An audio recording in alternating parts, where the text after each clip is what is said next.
I'm Martin Peter, so I'm co-founder of Lite&Fog, and in essence, Lite&Fog tries to help all of us going to a new agriculture, and we're doing this by providing technology for that, basically the most efficient farming methods that we can think of, that we heard of, that we think the world needs. And a new agriculture is actually something we consider as a new system. So there are 3 principles in agriculture that I think have to be adapted to actually achieve the goals that we all have, and that's surviving and helping the planets. It has to be sustainable, but not only that, it has to be autonomous, so we can't make agriculture localized and dependent on weathers and stuff like this anymore. And it has to be energy-based, and I mean by that in contrary to resource-based. So we stop trying to just get something out of nature that it gives you. We can actually go without it. I always try to say the funny thing, Mother Nature has enough. We have to move out. We have to find our own pride, build our own little home, build our own little flat, and we're helping with doing that. Actually, by moving indoors, agriculture can live basically independent from natural surroundings. And I think that's a really important step into a new agriculture, actually. You know, we are here at your site here in Berlin, and thank you so much for bringing me over. Welcome. It's amazing to see them in person versus on the screen on my phone the last time. Let's start perhaps with sharing about what powers this, what's the technology behind it. Yeah, there is one step that is actually the most interesting. I might actually just show it to you and to everybody.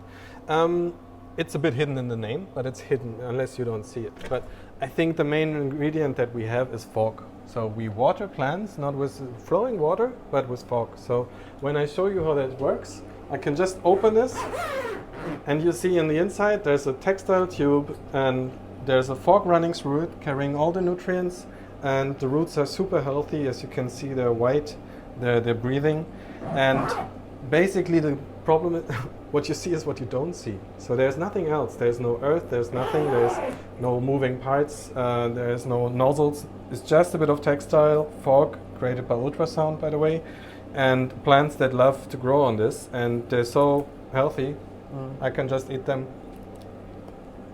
from where they are. And of course we don't use pesticides in those surroundings. For everybody, the box that you see around it is just to create the weather, what I would say. The tube with the fog inside is the basic what Lite&Fog does, and the rest is a controlled environment, as officially told. So our secret ingredient is using fog as an irrigation method. It makes it weightless, it makes it zero gravity actually even. It makes it very independent from lots of parts that clog and break all the time, so that makes the whole thing very expensive otherwise. So the whole idea of new agriculture doesn't really work when you have to spend millions, when the other guy rightfully asked, like, why don't I just use the sun? We achieved to have a technology that is so performant and cheap that you can actually say, well, now you have the same price, but you can leave nature out of the picture. You can produce much more, and it's healthier for the people and for the planet.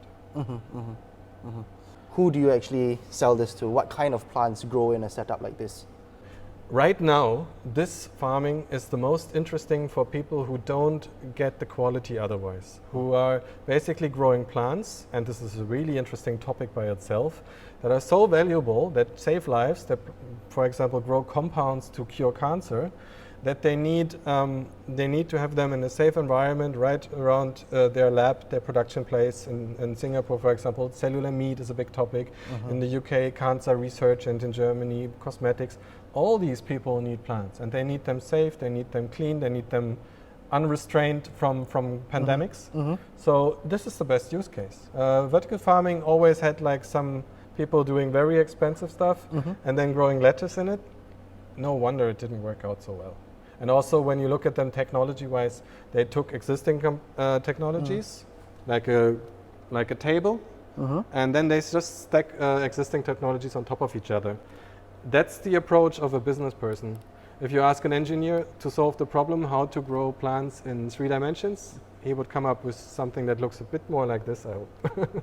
And it has been great. It has been a good idea. It has so far been a great example. I think we're in the usual curve of excitement. Now it's a bit of reality kicking in. But the potential for changing societies even, and agriculture, and cultivating cultivation a bit more instead of being just destructive, that's huge. And it shouldn't be about vertical or not. It just, think about it. Why not go in 3 dimensions? We live in 3 dimensions, we work in 3 dimensions, we think and walk in 3 dimensions. Why is it a flat 2D arrangement in agriculture? Yeah. I think.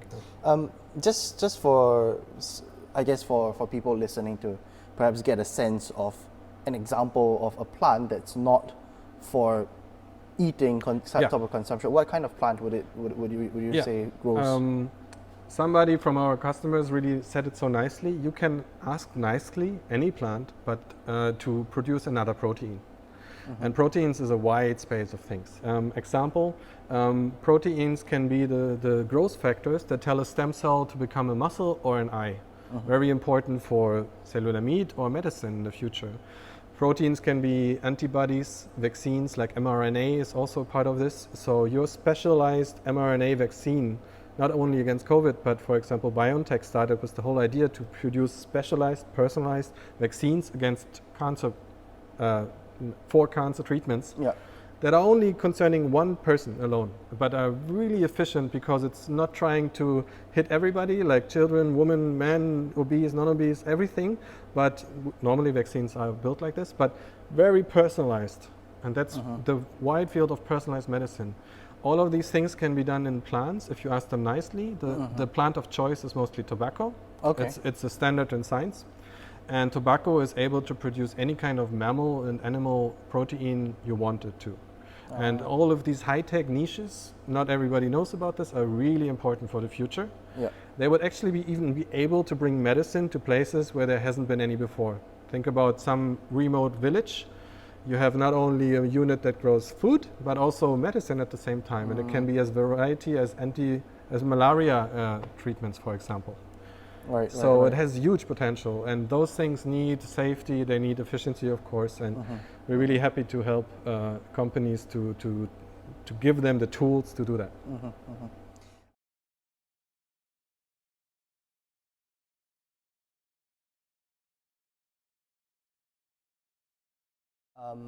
This sounds like a very different market, because now it's not a food market, it's not a consumption market, it's a different market. What does this market look like? What kind of dynamics? Yeah, we were a bit forced into the market, to be honest, because obviously the first thing is, with all your enthusiasm, we will save world hunger. And yes, hopefully one day we will. But now one step back, 5 years later, we have a lot of electricity costs, especially in Germany. The food market, for example, is another thing. We have the cheapest food and the highest electricity. But what we have is one of the most advanced pharmaceutical markets in the world and chemical markets.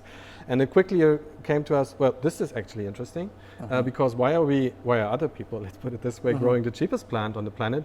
Why not the most expensive one? What would that be? And then we turned out, well, okay, molecular farming, all of these things. The market is very wide. I don't know if it's one market, because it comprises cosmetics and pharmaceuticals and food, technology and everything.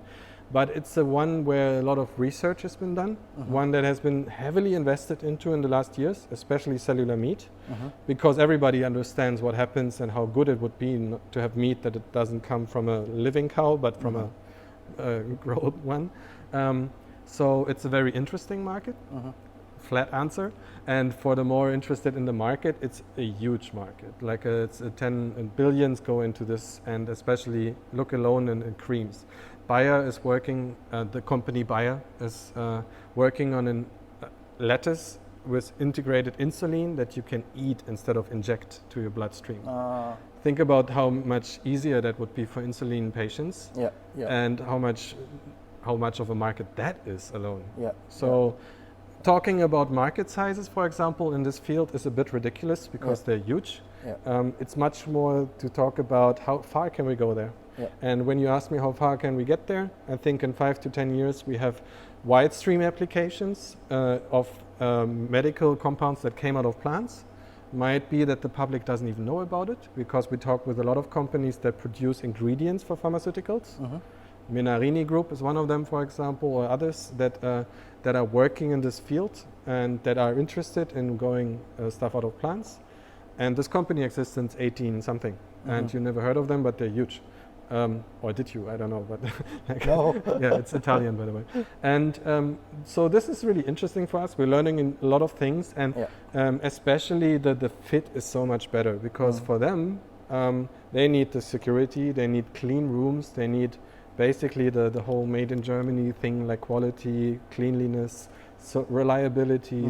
They want to have an industrial process run by a plant, natural product, and they need security because if you develop a plant that does something that is so valuable, would you leave it just outside for everybody to pick? I mean, that's a problem, right?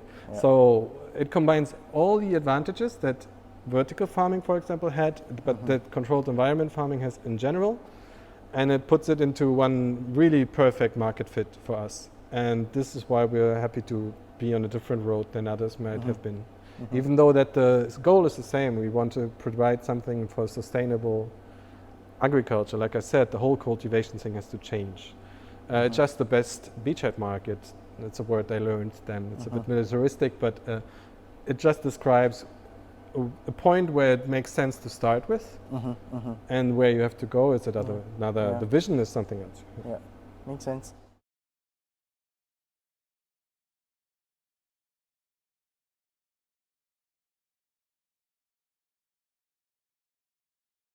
What's the goal for success?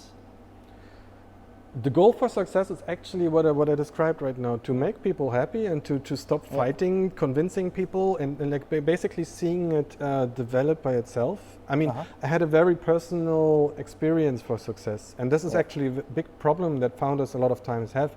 We're so involved in the process, we don't even realize successes anymore because there are these 6 problems that you you don't stop and say, okay, that was nice. But one moment was like that for me, at least. And that was when I came here, and for the first time I saw people talking about our technology, like workers, between themselves, and I haven't been part of the process. So that was literally when we were 3 or 4 people, like, and that was, oh my God, now it's not only my dream, it's developing, it's going out, and from here on with hopes, every hope is, it might be flying, it might be like when you see your child walking her first steps. And that was success. And I think now we're in a bigger stage, so now success would be if they're actually customers running to other customers and tell them how great we are. I hope that hope it happens soon. We're just rolling out the first projects.